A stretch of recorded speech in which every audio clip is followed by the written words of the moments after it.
नमस्कार किसान भाइयों, तो एक बार फिर से आपका स्वागत है अन्नदाता हित चैनल में। तो आज का वीडियो बेहद ही खास होने वाला है। अभी एक आप न्यूज़ सुन रहे होंगे, लगभग 9000 से ज़्यादा जैव उत्प्रेरक बायो स्टिमुलेंट प्रोडक्ट बंद किए गए हैं। क्यों बंद किए गए? क्योंकि जब उनके कोई रिजल्ट ही नहीं थे और किसानों को बेचा जा रहा था धड़ल्ले के साथ। वह किसान जो देश का पेट भरता है, उसके साथ कुछ भी हो रहा है इस देश में। तो अभी उसके खिलाफ सरकार ने कदम उठाया है और उन कंपनियों पर बैन लगा दिया है जो ये प्रोडक्ट बनाते थे, उनको अस्थायी रूप से उनका लाइसेंस निरस्त कर दिया है। अब आपको हैरानी होगी कि लगभग मार्केट में 9000 ज़्यादा ऐसे प्रोडक्ट थे जो इनका कोई रिजल्ट ही नहीं और खुलेआम बिक रहे थे मार्केट में। जब उनकी टेस्टिंग हुई तो हमें ये पता चल पाया है कि मात्र 146 प्रोडक्ट ऐसे हैं जिनके रिजल्ट हैं, सिर्फ 146। तो अभी तक आपने जो डाला है उसका कोई वैल्यू नहीं था, इसीलिए आपको खेती में जो उत्पादन है वो गिर रहा था। आपको बढ़ी नहीं, आप तो डाल रहे थे लेकिन आपकी लागत बढ़ती गई और आपका उत्पादन जो गिरता गया। ऐसे मार्केट में बहुत सारी चीज़ें उपलब्ध हैं। तो इसी कड़ी में मैं एक वीडियो बना रहा हूँ ताकि आपको जानकारी दे पाऊँ। तो आज आपके सामने दो प्रोडक्ट रखे हुए होंगे, ये है माइकोराइजा के पैकेट हैं।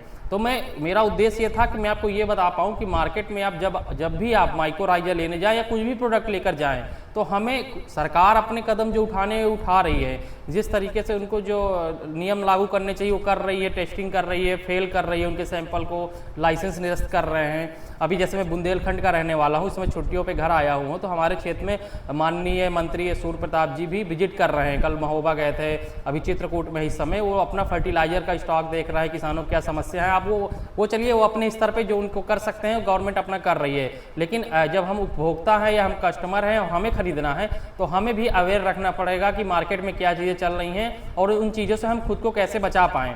तो जो हमारे पढ़े लिखे किसान हैं वो कम से कम तो जागरूक हों और इन चीज़ों को देखें तब खरीदें। जो हमारे अनपढ़ किसान हैं उनके साथ ये समस्या आती रहती है, क्योंकि उन लोगों को समझ में नहीं आता पैकेट में क्या लिखा हुआ है। तो अपने आसपास के किसानों को भी जानकारी दें। आप लोगों की ये बनती है कि आप भी बताएं लोगों को। तो चलिए, दो प्रोडक्ट हैं आज जिन पर हम बात करने वाले हैं कि माइकोराइजा खरीदते वक्त हमें क्या क्या देखना चाहिए। इसी तरह हर प्रोडक्ट की अपनी एक विशेषता होती है जिसे देखकर हमें पता लगा सकते हैं जिंक है तो जिंक असली है नकली है कैसे है, छोटी छोटी चीज़ें हैं जो हम पता लगा सकते हैं।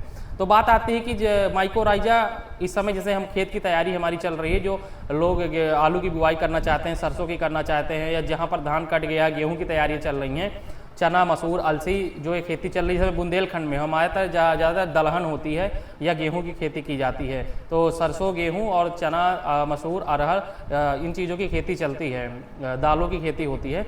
तो इस समय जब हम खेत की तैयारी करते हैं तो जो हम अपने खेतों में उपयोग करते हैं माइकोराइजा का, तो माइकोराइजा होता क्या है, इसका काम क्या होता है, इसको हम कैसे पहचान सकते हैं। तो वीडियो के अंत तक बने रहिएगा और एक एक चीज़ पर इस पर चर्चा करने वाले हैं। तो जैसे कि माइकोराइजा एक फंजाई है, कवक कहते हैं, जो मृदा में जाकर एक सहजीवी संबंध स्थापित करता है और हमारे पौधों को फास्फोरस हो गया, खनिज लवण हो गया, पानी है, ये जो मिनरल्स पड़े हुए उनको पौधों को उपलब्ध कराता है। ये हो गया हमारे फास्फोरस का कार्य। और ये बायो फर्टिलाइजर होते हैं, ये हमारे ज़मीन को किसी तरह कोई नुकसान नहीं पहुंचाते क्योंकि इसमें किसी तरह कोई केमिकल नहीं होता है। ये कवक होते हैं जो इसका निर्माण करते हैं, मेनली निर्माण करता है फास्फोरस का। इसके साथ साथ जो हमारे खनिज लवण पहुँचे उनको भी हमारे पौधों तक पहुँचाता है। अब ये जब हमारे मिट्टी में जाता है और हमारे पौधे में जाता है तो एक संरचना बनाता है, उसे हम हाइपी कहते हैं वैज्ञानिक लैंग्वेज भाषा में।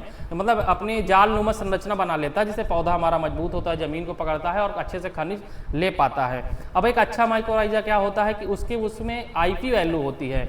आईपी वैल्यू का मतलब होता है कि उसमें स्पोर कितने हैं, क्योंकि जब स्पोर होंगे तभी तो ज़मीन में जाएंगे और अपना संबंध स्थापित करेंगे और हमारे ज़मीन से उर्वर जो हमारे खनिज हैं या हमारे पोषक तत्व उनको हमारे पौधों तक पहुंचाएंगे। तो वो होना बहुत ज़रूरी है। यदि आप माइकोराइजा खरीद रहे हैं और उसमें जो आईपी वैल्यू अगर वो प्रोडक्ट के पीछे लिखी नहीं है, आपको बिल्कुल भी नहीं खरीदना है, वो कितनी अच्छी कंपनी का क्यों ना हो। क्योंकि जब मानक है कि उसके पैकेट के पीछे आपको लिखना पड़ेगा तो व्यक्ति कंपनियाँ उनको लिखना चाहिए। तो अभी मेरे सामने दो कंपनी के प्रोडक्ट रखे हुए हैं, एक है उत्तम, जो उत्तम कंपनी का है, दूसरा हमारे पास इंसेक्टिसाइड इंडिया लिमिटेड IIL। दोनों नामी गिरामी कंपनियां हैं, इन मार्केट में इनकी एक अच्छी पकड़ है, इनके बहुत सारे प्रोडक्ट आते हैं जो फेमस है। तो चलिए बात करते हैं इन प्रोडक्टों की।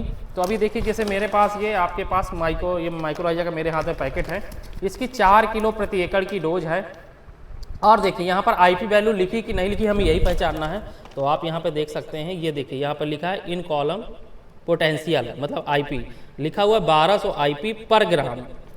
तो देखिए यहाँ पर मेंशन किया हुआ है कंपनी ने साफ साफ, मिनिमम ये माना जाता है 1000 1000 IP प्रोडक्ट में होनी चाहिए, उससे कम का आपको नहीं खरीदना है, सस्ते के चक्कर में नहीं भागना है, आपको अच्छा ही प्रोडक्ट खरीदना है। दूसरे प्रोडक्ट की हम बात करते हैं तो यह है उत्तम कंपनी का। तो चलिए इसमें आकर देखते हैं कि इसमें कितना है।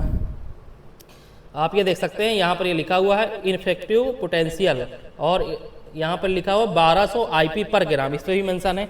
और मार्केट में बहुत सारे नाम से आते हैं, अगर आप देखें तो श्री कंपनी का श्री राम का जीवा के नाम से आता है, टाटा रैलीज गोल्ड के नाम से आता है टाटा का, या दयाल का धरती गोल्ड के नाम से आता है। लेकिन आपको ये चीज़ जरूर देखनी है कि प्रोडक्ट में IP वैल्यू मेंशन है नहीं, प्रोडक्ट के पीछे की तरफ आपको मिल जाएगा।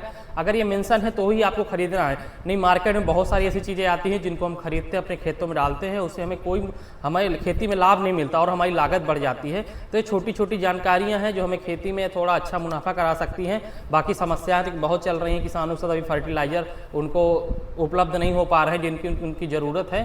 तो ये चीज़ें हैं, लेकिन साथ साथ छोटी छोटी जानकारी है मैं कोशिश करता हूं आप तक पहुंचाने की। तो ये जानकारी कैसी लगी हमें कमेंट करके बताइएगा। और आप हमें साथ साथ ये सजेशन मैं आपसे चाहता हूं कि अगर आपने किसी भी कंपनी का अभी तक आपने माइक्रोराइजा यूज किया है तो उसके रिजल्ट कैसे थे वो हमें कमेंट करके बताइएगा। वो कंपनी कौन सी थी और वो प्रोडक्ट का नाम क्या था, अब कितनी आपने डोज डाली है, जिससे हमारे बाकी किसानों को भी इससे सहायता मिलती है जब आप कमेंट करते हैं।